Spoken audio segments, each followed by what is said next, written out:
Establecido como el eje del ciclo semanal, el séptimo día permaneció por miles de años como el sello del poder y la autoridad del Creador. Mientras Cristo vivió en la tierra, hubo acaloradas discusiones sobre cómo observar apropiadamente el sábado. En la parte 3 de Un santuario en el tiempo, Frank González y los especialistas a nivel internacional relataron la lucha por reemplazar el sábado del séptimo día con el domingo como el día del culto cristiano.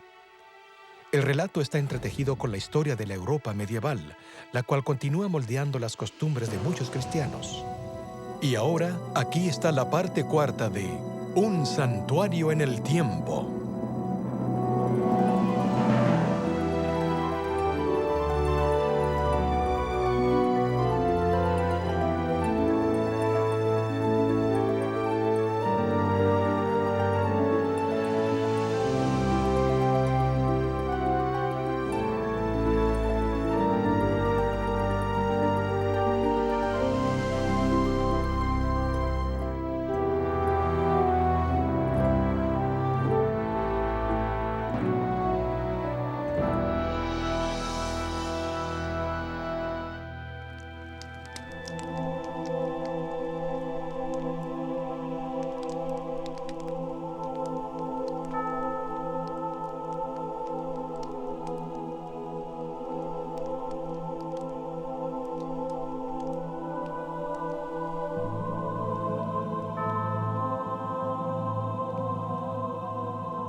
Soy Iván Kurizin. Oh, cuánto valor necesito para morir una muerte noble. Moriré por mi fe, por la verdad que amé. Moriré por lo que creí y enseñé, conforme a las Sagradas Escrituras, el Antiguo y Nuevo Testamento. Moriré por haber observado el séptimo día de la semana como el santo sábado de Dios.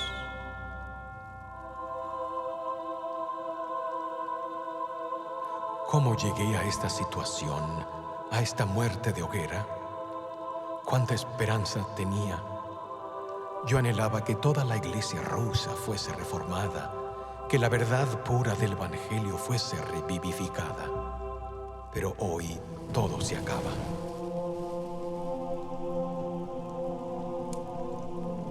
Ahí está Iván III. No podía perderse esto. Antes era nuestro amigo. ¿Qué estará pensando hoy? Allí veo a Elena y a Dimitri, los subotniks, o guardadores del sábado como yo, la propia nuera del zar y su nieto.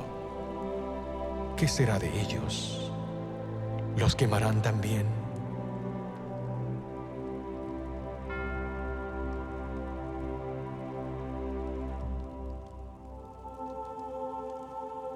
Ah, Sofía.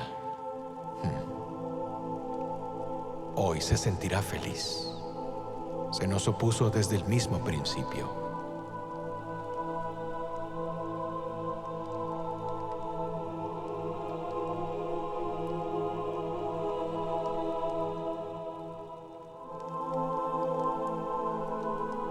Y Gennady, el arzobispo de Novgorod, nada le hubiera detenido. Esto es lo que siempre quiso ver, la hoguera. Dice que nos hemos desviado de Cristo y que nos hemos convertido en judíos.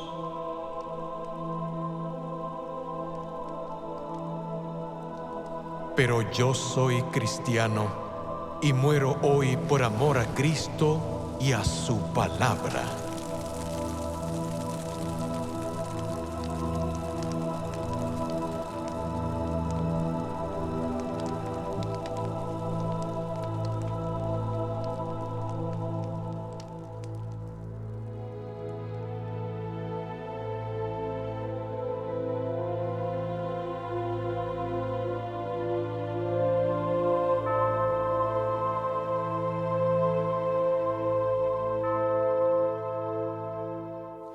Esas horribles hogueras ardieron en Moscú hace 500 años. Marcaron el fin de la Reforma rusa del siglo XV.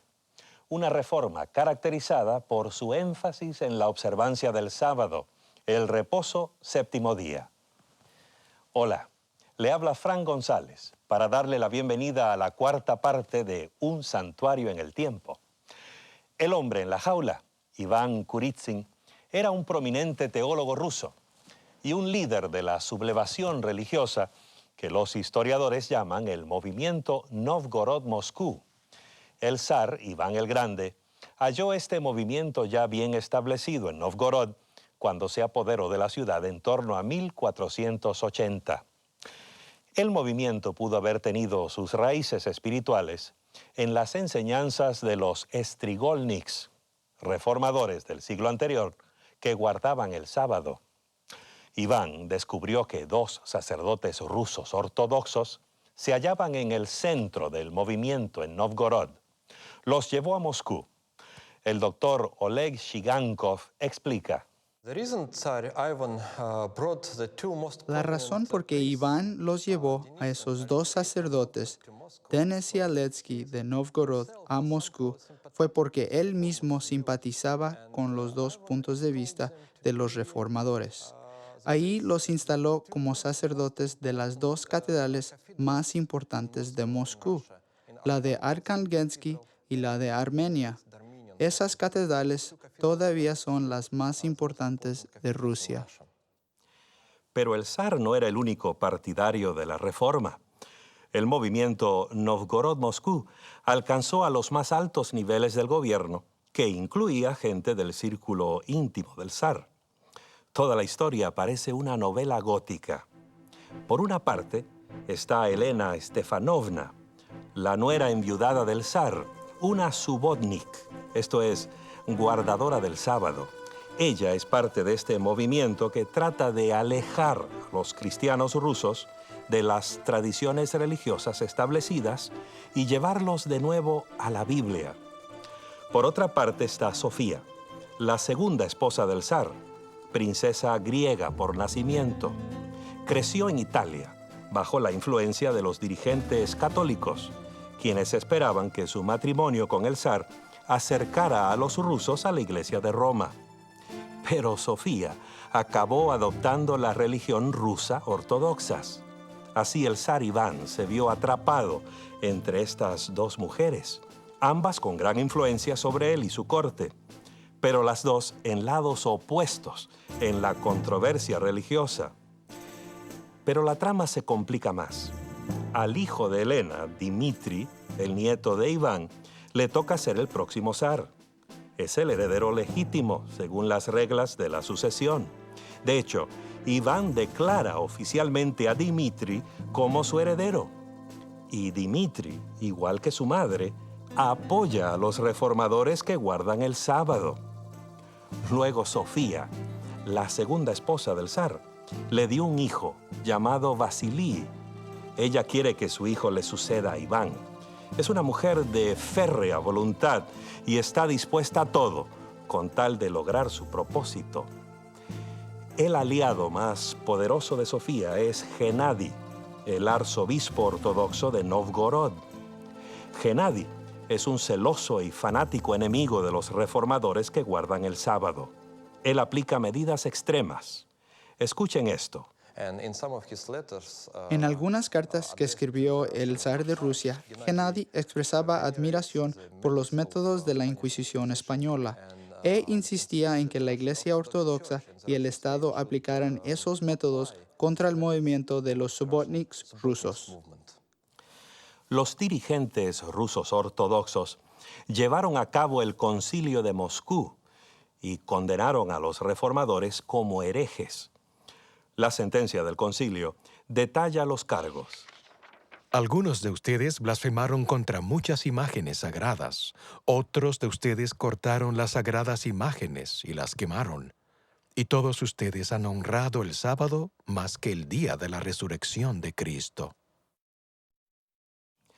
Ahora, desde luego, el día de resurrección es el domingo, el primer día de la semana. El concilio acusó a esos reformadores de honrar el séptimo día, sábado, más que el primer día, domingo. Eso unificó más el movimiento. El concilio de Moscú marcó el fin para el movimiento de Novgorod-Moscú, el cual acabó en las llamas de la Plaza Roja. A Elena Stefanovna y a su hijo Dmitri se les retiró la protección. No se sabe cuál fue su suerte. El zar Iván III murió y el hijo de Sofía, llamado Vasili, reinó en lugar de él, tal como su madre quería.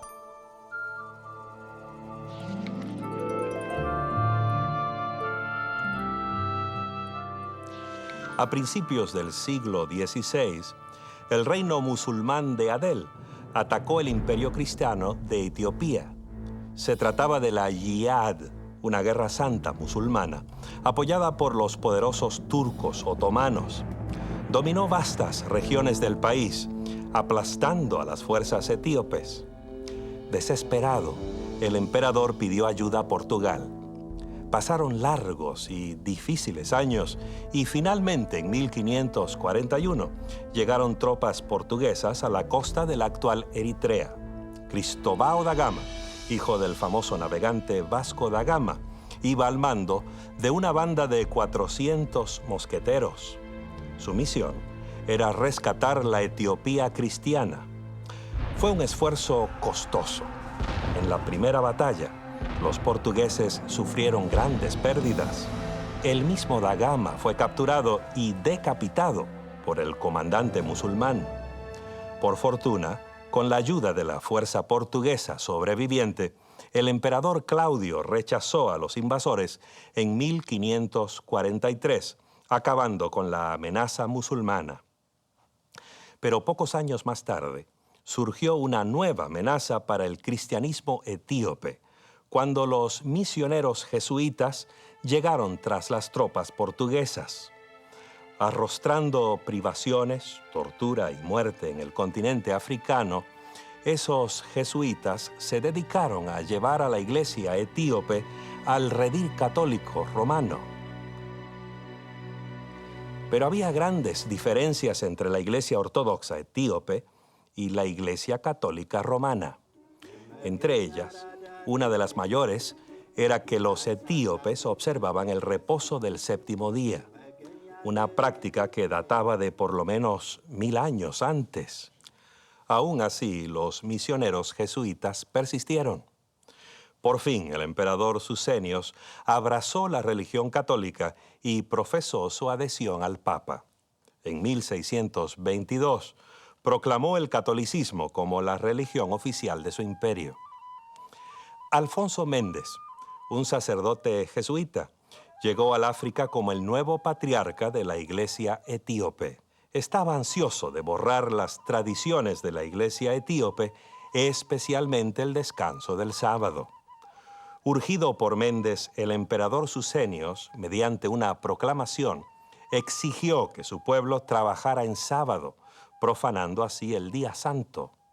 Resultó ser un grave error. Los clérigos y laicos, todos se volvieron en contra de él. No aceptaron su proclamación. Únicamente los nobles, el rey y sus cortesanos de palacio eran los únicos que guardaban la fe romana.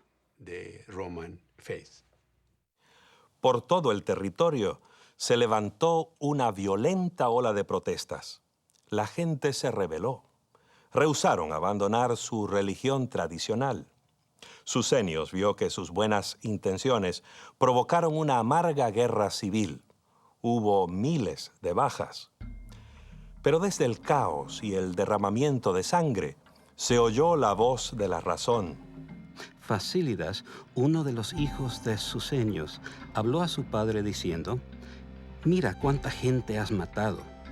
¿A cuántos más vas a matar todavía? No son paganos ni son musulmanes. Es nuestra gente. Algunos de ellos son sus propios parientes».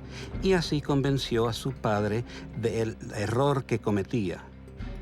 Finalmente, Susenyos promulgó otro edicto diciendo: «Cuando acepte la fe romana, creí que eso era bueno para el pueblo.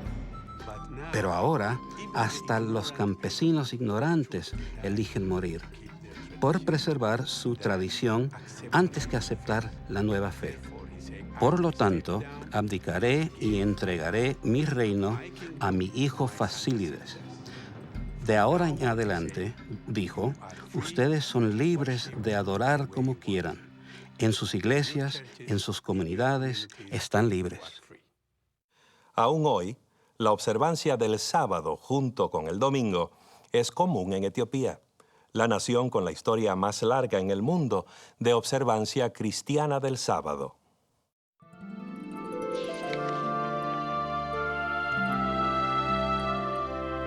Imagínese, una mañana despierta usted sobresaltado por los policías que tocan a su puerta. Le ponen esposas, lo meten a un carro policial y lo llevan a la cárcel sin decirle por qué. Además, confiscan todas sus pertenencias y le quitan los ahorros de toda su vida. Usted pasa meses en una celda solitaria, preguntándose por qué lo han encarcelado. De vez en cuando los guardias lo llevan para que unos detectives lo interroguen, pero el proceso es muy extraño. Ellos quieren que usted les diga por qué ha sido arrestado. Le dicen que hay 7 u 8 testigos en contra suya, pero no dicen quiénes son. Ellos quieren que usted también adivine eso. A veces lo someten a torturas. Usted trata de imaginar quién lo habrá acusado de cualesquiera crímenes que se suponga que usted haya cometido. Y luego comienza a decir nombres, esperando que sean los que ellos quieren. A veces prometen que lo van a soltar, pero solo si coopera. En último caso, usted comienza a inventar cosas y confiesa crímenes que nunca cometió, esperando satisfacerlos. Después de un año más o menos, lo llevan a la corte junto con otros prisioneros. A algunos de ellos se les asignan sentencias leves, a otros se los condena a cadena perpetua, a otros aún se los aplica la pena capital. ¿Qué le tocará a usted? Quizás esta descripción le provea un atisbo de lo que significaba vivir bajo la infame Inquisición, esquema diabólico concebido para identificar y eliminar a los disidentes religiosos. La Inquisición europea en la Edad Media tenía su propia lógica, su propia justificación. La primera justificación era que esta vida es mucho menos importante que la vida venidera. Y por tanto, si se quitaba la vida terrenal a una persona por causa de su alma inmortal, se le hacía un favor a dicha persona. La otra lógica de la Inquisición, sea también dicha, no era tanto el dar sentencia de muerte, normalmente en hoguera, sino rescatar al individuo, persuadiéndolo a volver al seno de la Santa Iglesia Madre. El Papa Gregorio IX estableció la Inquisición medieval el año 1231 para proteger el mundo católico de los herejes y rebeldes religiosos. La Inquisición era una operación muy bien organizada y combinaba los poderes de la Iglesia y del Estado. Era un arma letal, en fin, daba resultado.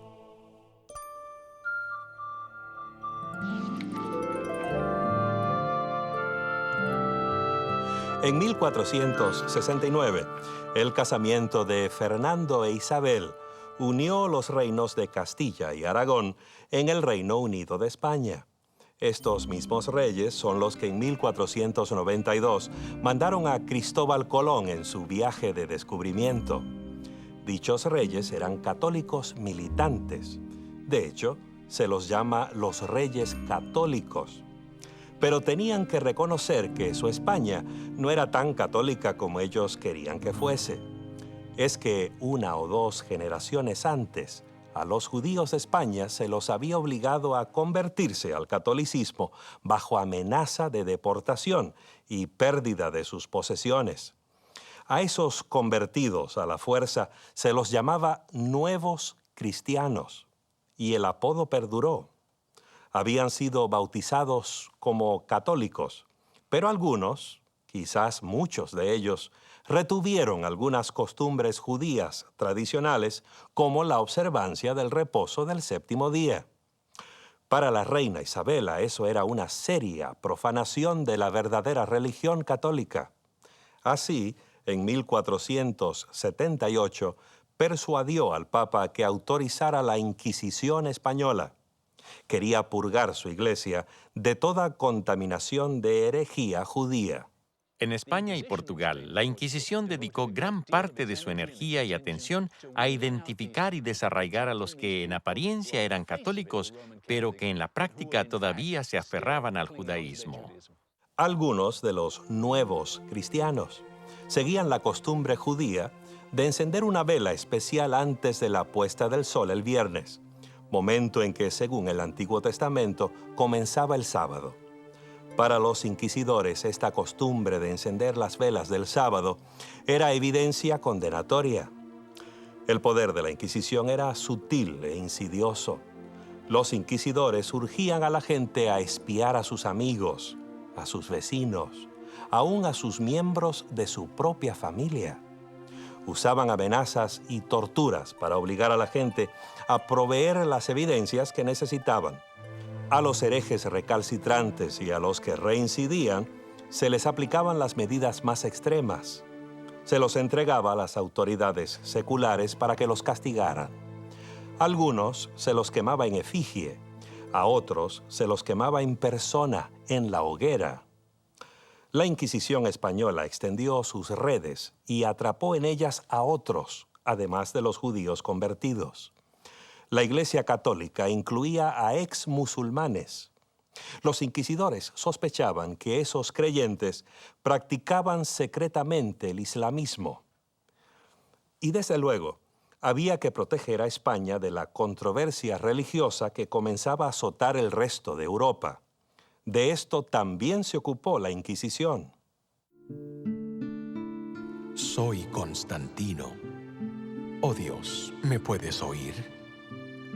¿No hay crueles paganos, caníbales sanguinarios peores que las bestias destructoras, a quienes puedes entregarme, a fin de escapar de estos bárbaros inhumanos que me mantienen en este foso? ¿Por qué estoy aquí? ¿Por causa de la verdad? ¿Por causa del sábado? He guardado tu palabra. La he enseñado fielmente. ¿He de morir aquí, en este foso? El doctor Constantino Ponce de la Fuente era un predicador muy popular y escritor talentoso. Viajó por casi toda Europa como capellán de la corte imperial. Sus compañeros lo tenían en tal estima que fue elegido canónigo magisterial de la Gran Catedral de Sevilla, una enorme estructura gótica considerada hoy como la catedral más grande del mundo. Cuando Constantino predicaba, grandes multitudes se juntaban para escuchar sus sermones. Pero el doctor Constantino era un reformador, papel muy peligroso para desempeñarlo en Sevilla, el corazón mismo de la Inquisición española. Fue aquí donde Constantino y algunos de sus colegas adoptaron ciertas creencias no católicas. Mientras desempeñaba el cargo más alto en la Gran Catedral, él y sus amigos formaron la Iglesia Cristiana Secreta. Constantino creía que los cristianos debieran obedecer los 10 mandamientos y que esa obediencia era posible cuando la gracia de Dios obraba en la vida del cristiano. Según su opinión, obedecer el decálogo incluía el reposo del 7º día. Comprendiendo la naturaleza humana y cuán fácil es que los seres humanos se olviden de él, Dios estableció un día específico para que le fuera ofrecido como diezmo, en el cual los hombres, aliviados de otras tareas, reconocieran, tanto en su interior como en su conducta externa, al Señor que los creó. Algunos miembros de la recién formada Compañía de Jesús, los jesuitas, sospecharon de Constantino al escuchar sus sermones. En repetidas ocasiones, la Inquisición lo llamó para que explicara sus enseñanzas. Sus amigos se preocuparon, pero él les dijo: «Ellos quieren quemarme, pero ven que estoy todavía muy verde».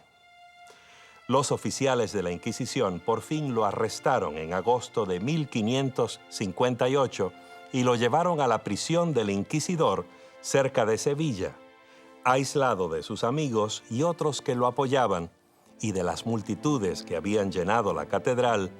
Constantino Ponce de la Fuente pasó sus últimos días sufriendo en una deplorable trampa mortal. No hubo público que escuchara sus palabras finales cuando murió en febrero de 1560, una víctima más de la Inquisición española.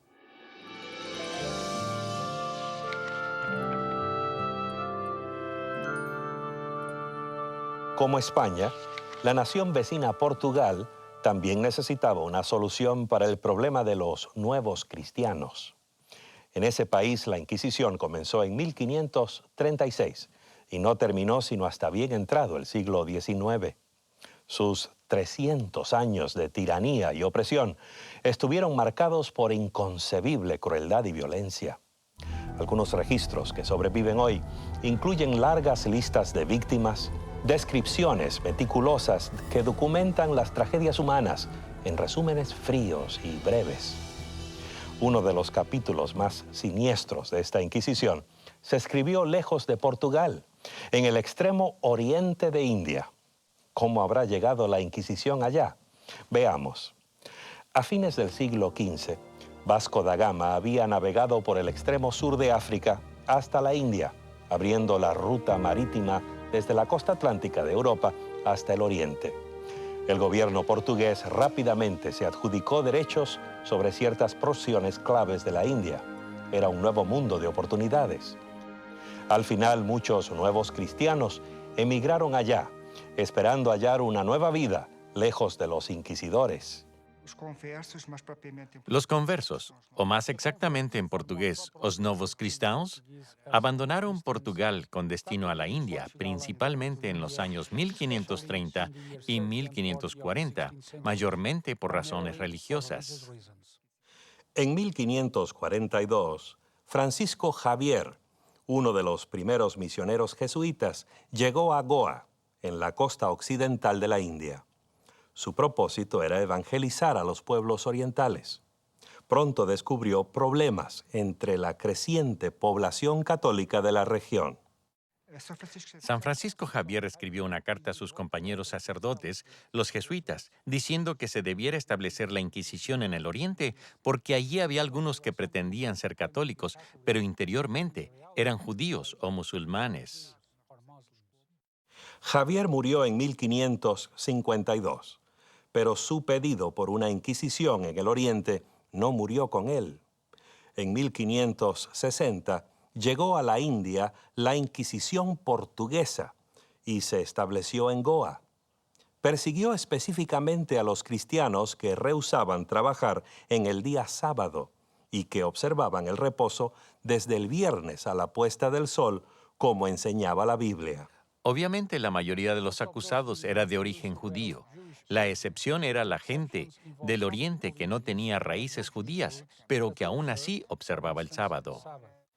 Puede ser que esos guardadores del sábado, que no procedían del judaísmo, sean una evidencia de que había cristianos hindúes que habían observado el sábado durante siglos, cuyas costumbres sabáticas se remontaban a las primeras iglesias cristianas establecidas en la India. Esos creyentes locales no eran siquiera católicos, ni podían ser llamados nuevos cristianos. Pero ese hecho no los protegió del largo alcance de la Inquisición de Goa.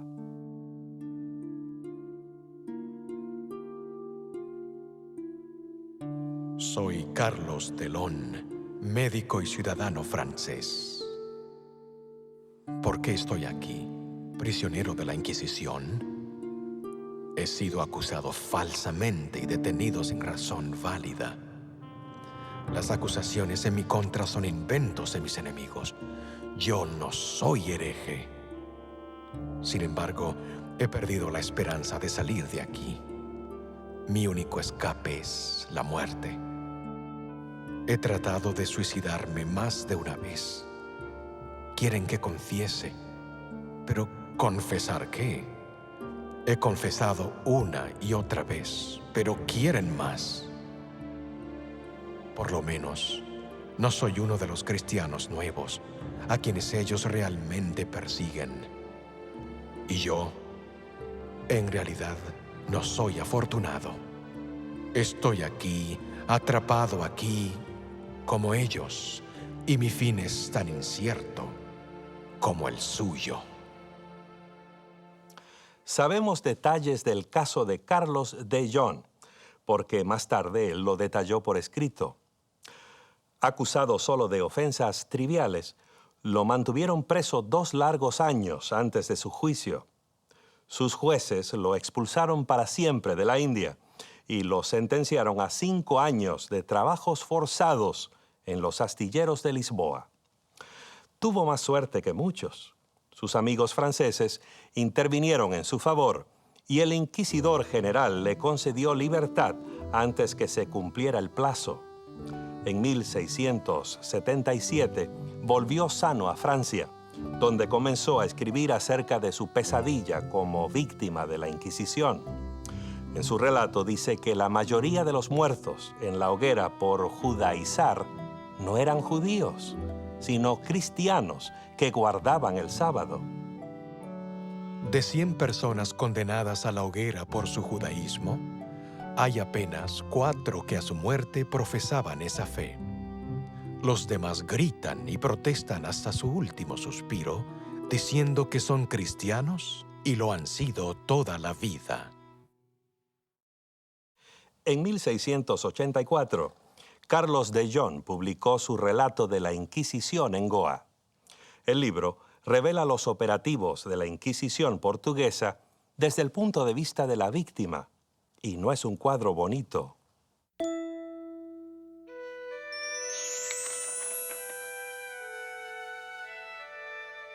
Cuando Martín Lutero clavó sus 95 tesis en la puerta de la Catedral de Wittenberg, no tenía la intención de volver el mundo cristiano al revés. Solo quería ver algunos cambios en la Iglesia Católica Romana, su iglesia. Pero Lutero encendió un fuego que nadie pudo apagar. Lo conocemos como la Reforma Protestante, que enfatizaba un nuevo grado de confianza en las Sagradas Escrituras. Lutero consideraba que la palabra de Dios era el mayor tesoro recibido por la humanidad. Él quería que la Biblia fuese traducida vernacular, de modo que la gente común pudiera leer las Escrituras y beneficiarse de sus enseñanzas. Para Martín Lutero y sus colegas, la Biblia era central. Era la norma de la verdad y el fundamento de toda doctrina. Su santo y seña era sola Escritura, es decir, la Escritura y nada más. Para Lutero, la Biblia era la única autoridad de toda fe y práctica. Eso puso en tela de juicio la tradición de la Iglesia. Expresándolo de otra manera, la Biblia es la única regla exacta con la cual se debe medir la tradición. La Reforma Protestante fue un movimiento de protesta contra la institución católica y sus enseñanzas. El resultado fue la proliferación de iglesias y denominaciones que vemos hoy.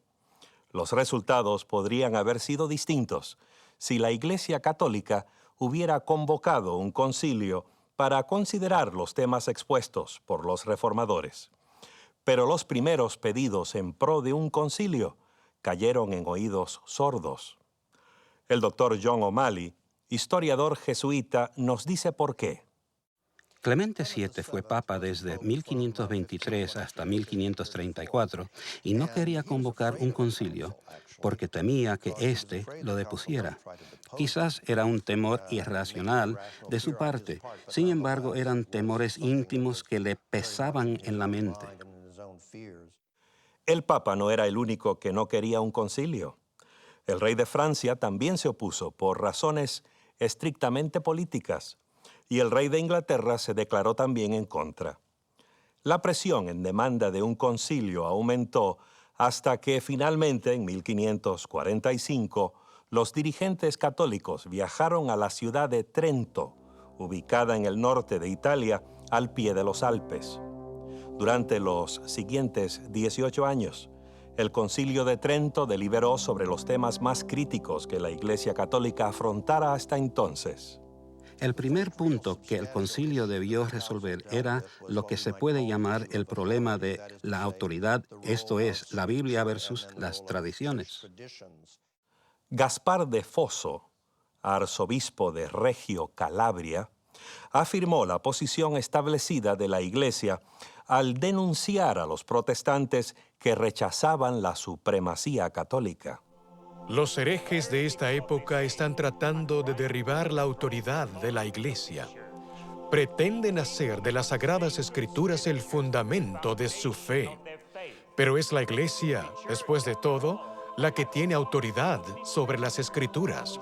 Es la Iglesia la que nos señala las Escrituras y declara su origen divino y nos las explica fielmente cuando son difíciles de entender.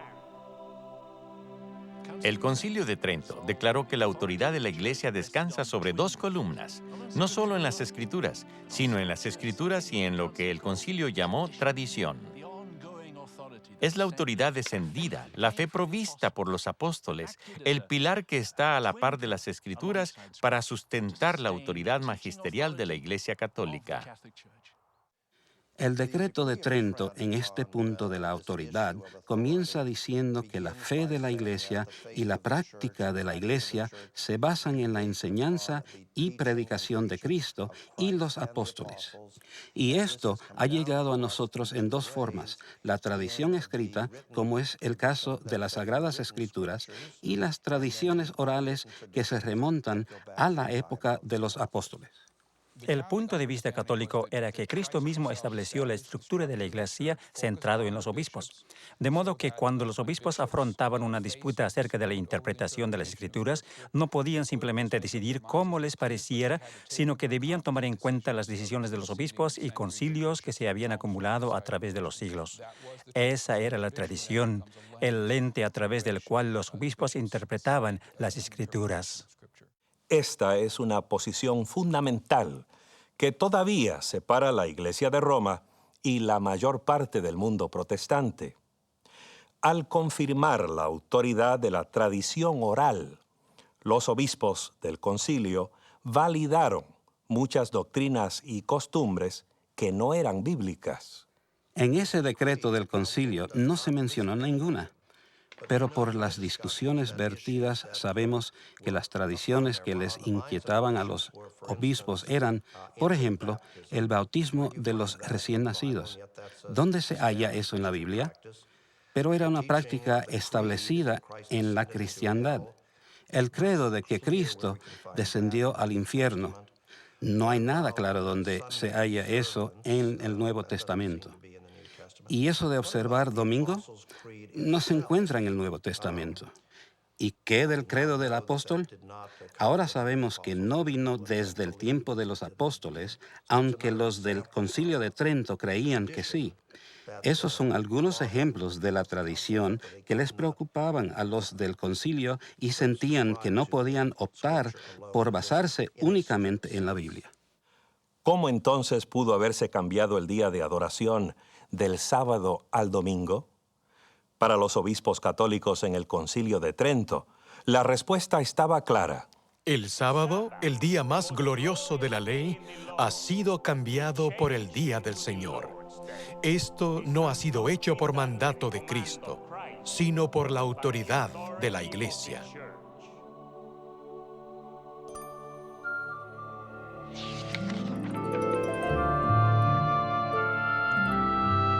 Anabautista es un nombre que hizo hervir la sangre de católicos y protestantes en el siglo XVI. Se aplicaba a quienes no creían en el bautismo de bebés, que era una práctica general entre los cristianos de ese tiempo. Los anabautistas creían que el bautismo era solo para los adultos que comprendían y aceptaban el mensaje del Evangelio. Desde el mismo comienzo del movimiento anabaptista en 1525, tanto las autoridades católicas como protestantes lo consideraban una amenaza al orden civil del Estado. Los anabautistas negaban que la Iglesia y el Estado tuvieran alguna autoridad sobre la conciencia.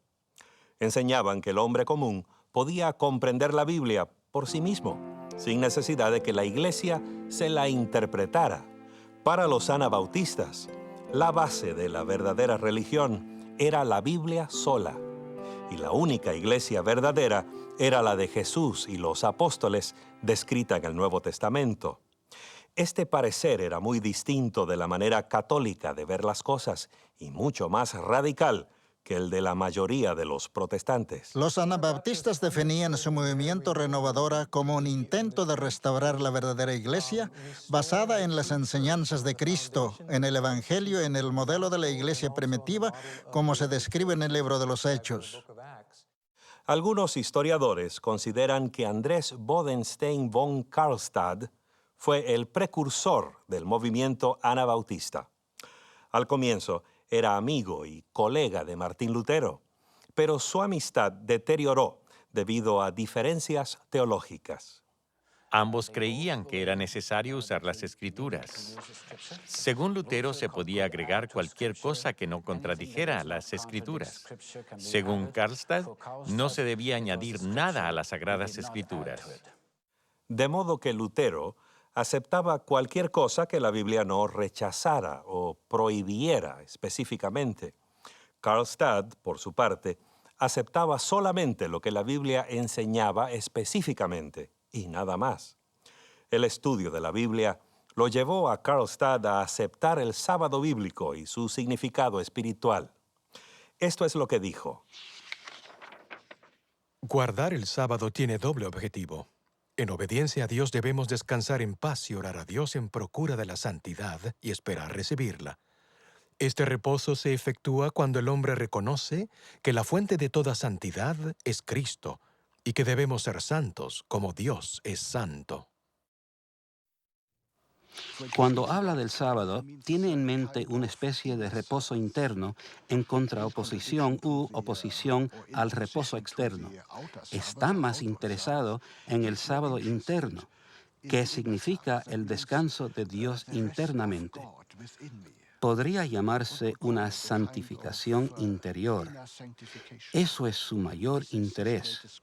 El reposo externo debiera ayudar a que se logre ese reposo interno. A diferencia de Karlstadt, Lutero y otros reformadores generalmente concordaban en que el sábado de la Biblia no tenía importancia para los cristianos. En cambio, promovían el domingo, no como reposo, sino como celebración de la resurrección de Cristo. Karlstadt creía que la observancia del domingo era un invento puramente humano. No estaba solo. Dos predicadores anabautistas, Osvaldo Gleit y Andrés Fischer, adoptaron una posición similar. Cuando leyeron la Biblia del principio al fin, no vieron ningún precedente, ninguna autoridad para que este cambio sucediera de la adoración en el día sábado a la adoración en el día domingo. Fue en Silesia, suroeste de Polonia, que Gleit y Fischer comenzaron a predicar y enseñar acerca del sábado del séptimo día. Era una región con muchos anabautistas, y ambos tuvieron mucho éxito, estableciendo grupos de guardadores de sábado. Sus argumentos, lógicos y claros, eran muy convincentes, tales como: los 10 mandamientos son la base de la ley moral.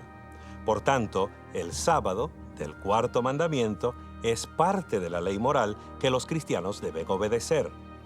No son 8 ni 9 mandamientos, decían, sino 10. No podemos decir que hay que obedecer a algunos de ellos e ignorar otros. También aseveraban que el mismo Jesús guardó el sábado. Los apóstoles y los padres de la iglesia enseñaron la observancia del sábado del séptimo día.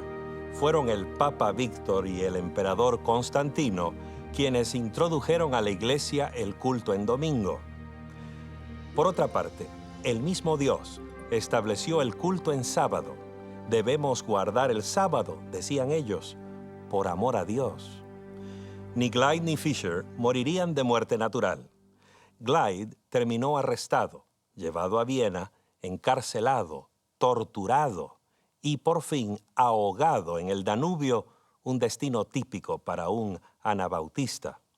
La historia de Fisher es un poco distinta. En 1529, Andrés Fisher y su esposa estuvieron en Eslovaquia predicando entre los mineros, por lo que fueron arrestados y llevados al castillo de Chichua, donde, habiendo sido arrestados en mayo, se los mantuvo en una mazmorra hasta agosto, cuando se le hizo algún tipo de juicio. Ambos fueron condenados a muerte, la esposa a ser ahogada y Andrés Fisher a ser ahorcado.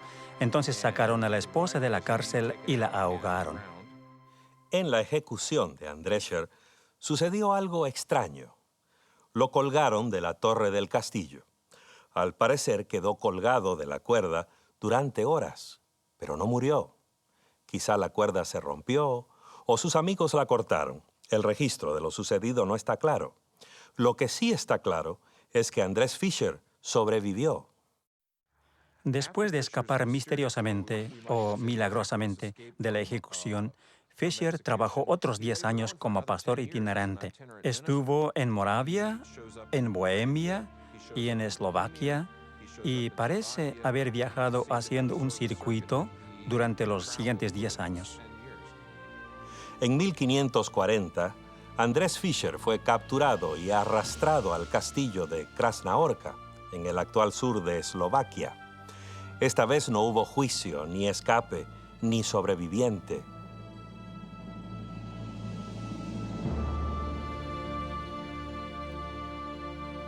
Resulta de que muchos guardaron el sábado, el séptimo día, durante los siglos XV, XVI y XVII.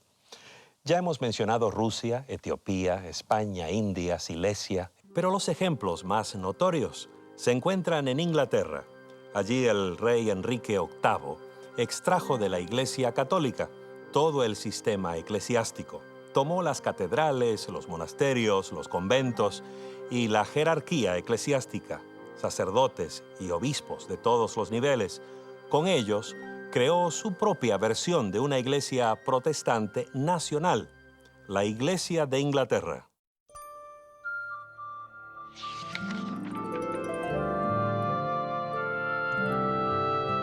Ocho personas murieron y resultaron muchos heridos cuando se desplomó una tribuna en Paris Gardens, cerca de Londres, en enero de 1583.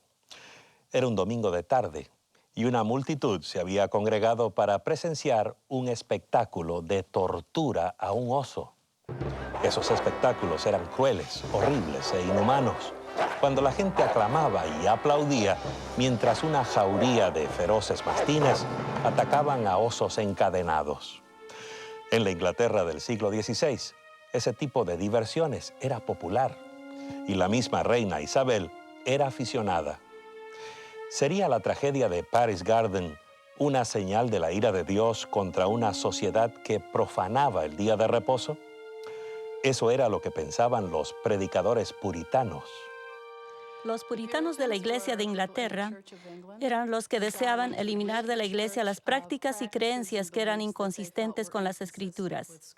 La Biblia en inglés ya estaba disponible a la gente y era fácil cerciorarse que existían discrepancias. Decían, ¿por qué estamos haciendo esto si la Biblia dice que hagamos lo otro? Se llamaban puritanos porque querían purificar la Iglesia.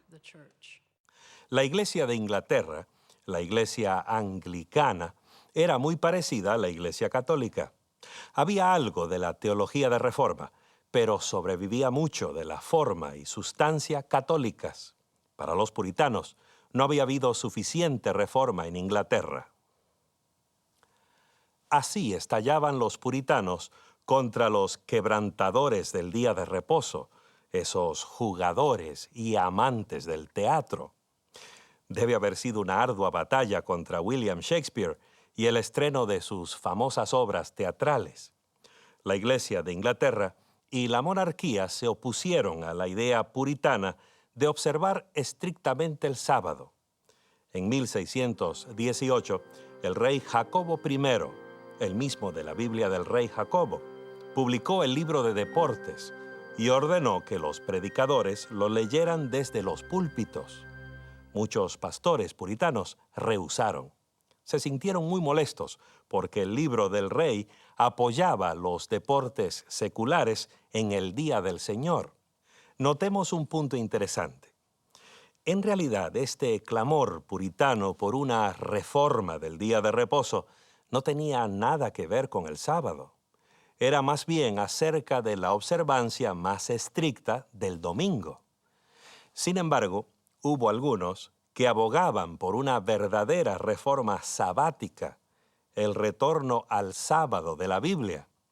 Ellos son conocidos como los hombres del séptimo día. El movimiento del sábado en Inglaterra fue mayormente un resultado espontáneo del estudio de las Sagradas Escrituras y de la creciente convicción de la observancia obligatoria del cuarto mandamiento, el cual requiere la santificación del séptimo día en vez del primer día. Uno de los primeros héroes entre los hombres del séptimo día fue una mujer, Dorotea Traske. Su esposo, Juan Traske, era un celoso puritano que fue arrestado en 1617 por exhortar al pueblo a santificar el séptimo día. Se retractó de sus opiniones sobre el sábado para evitar la prisión perpetua. Pero Dorotea tenía más fibra. Fue encarcelada por sus creencias relativas al sábado y permaneció prisionera hasta el día de su muerte. En 1628, un clérigo anglicano llamado Teófilo Brabourne publicó el primer libro en inglés que llamaba a la observancia del séptimo día. Su libro acerca del sábado puso las bases teológicas de un movimiento que de una u otra forma ha continuado hasta nuestro siglo XXI. El asunto está claro. No se requiere otra cosa sino nuestro propio registro de días y semanas para terminar con la discusión. Es el séptimo día, el sábado de la creación, el que tenemos que guardar santo. Si ustedes me muestran en la Biblia que hay otro séptimo día fuera de aquel que llamamos sábado, el último día de la semana, entonces yo podría pensar que el cuarto mandamiento se refiere a otro séptimo día que el que conocemos. Para Brabourne, la base de los argumentos relativos al sábado era la autoridad suprema de la Biblia.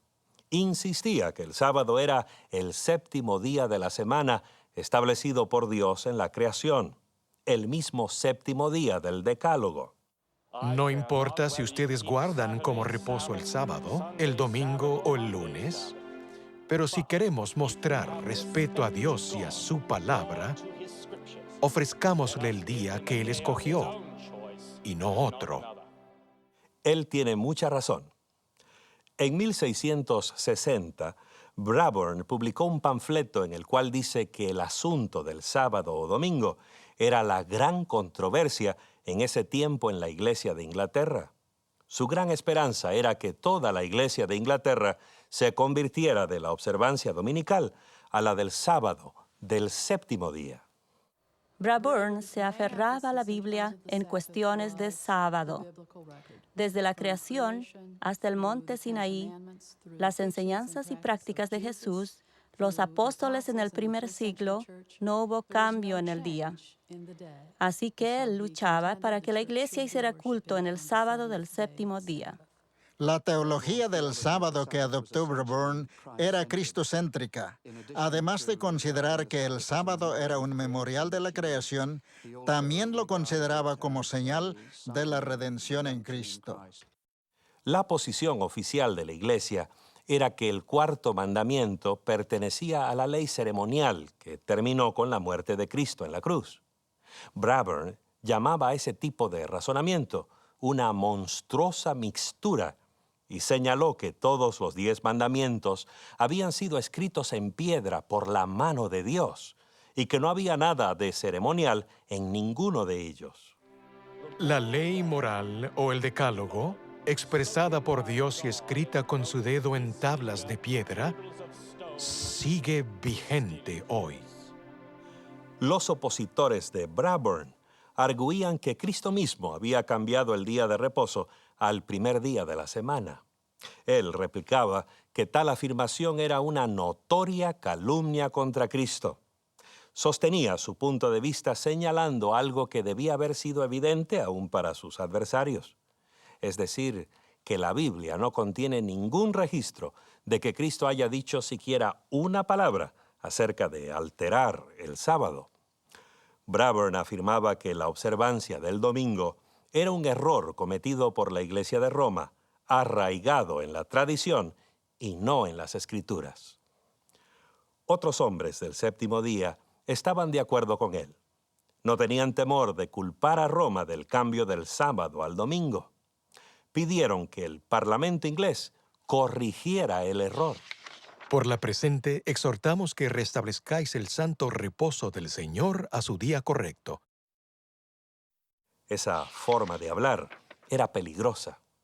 Algunos hombres del séptimo día pagaron muy caro por hablar valientemente. En 1632, el mismo Teófilo Bradburn fue arrestado y confinado a la cárcel de Gatehouse, en Londres.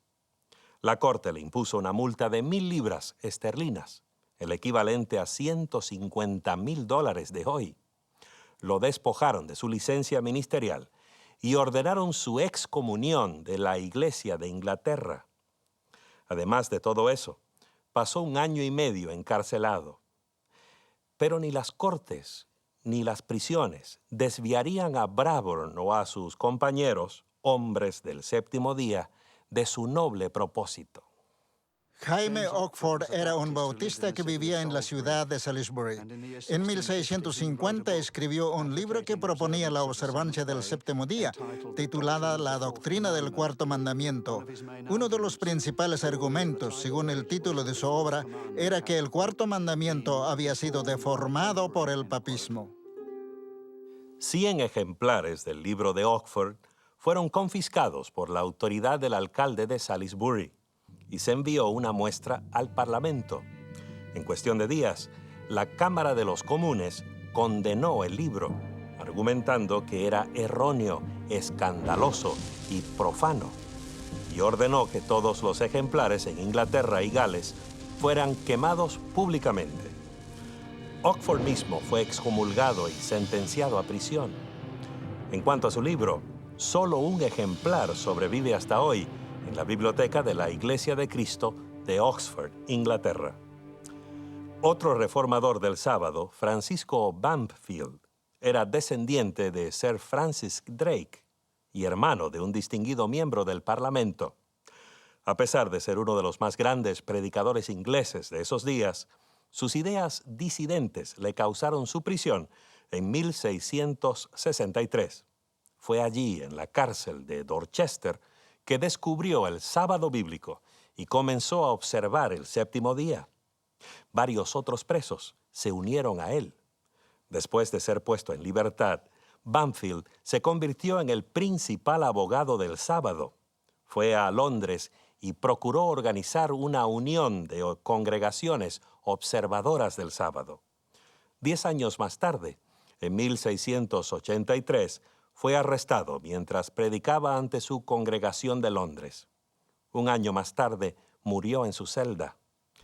A pesar de las dificultades y persecuciones, el movimiento del séptimo día floreció en la Inglaterra del siglo XVII. En diversas regiones del país, numerosas congregaciones se reunían para adorar en sábado. En Woodham, Mortimer, vivía uno de los hombres del séptimo día más prominentes e influyentes. Médico de 3 reyes y reinas de Inglaterra, Peter Chamberlain era un médico famoso y por mucho tiempo observador del sábado. Aquí vemos su lápida. En cuanto a su religión, fue un cristiano que guardaba los mandamientos de Dios y la fe de Jesús. Fue bautizado por el año 1648 y guardó el sábado por más de 32 años. Chamberlain era un hombre enérgico y ambicioso, que no temía hablar con franqueza.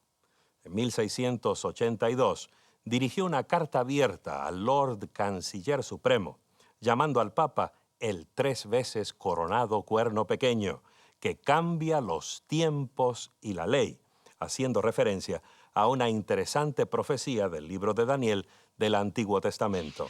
Y hablará palabras contra el Altísimo. A los santos del Altísimo quebrantará, pensará en mudar los tiempos y la ley. Daniel 7:25. Peter Chamberlain, junto con otros hombres del séptimo día, creía que esta profecía predijo el ataque contra el sábado bíblico por el pontífice romano. ¿Tendrían razón Chamberlain y los demás? Algunos críticos piensan que sus ideas eran imaginaciones de disconformistas furiosos. Por más radical que haya sido su punto de vista, los hombres del séptimo día de la Inglaterra de los siglos XVII y XVIII comenzaron algo que perdura hasta hoy. Los bautistas del séptimo día, sus descendientes espirituales inmediatos, llevaron su doctrina del sábado a través de los siglos y por el Atlántico hasta el Nuevo Mundo. Relataremos su historia cuando volvamos con la quinta parte, el capítulo final de esta producción, Un santuario en el tiempo.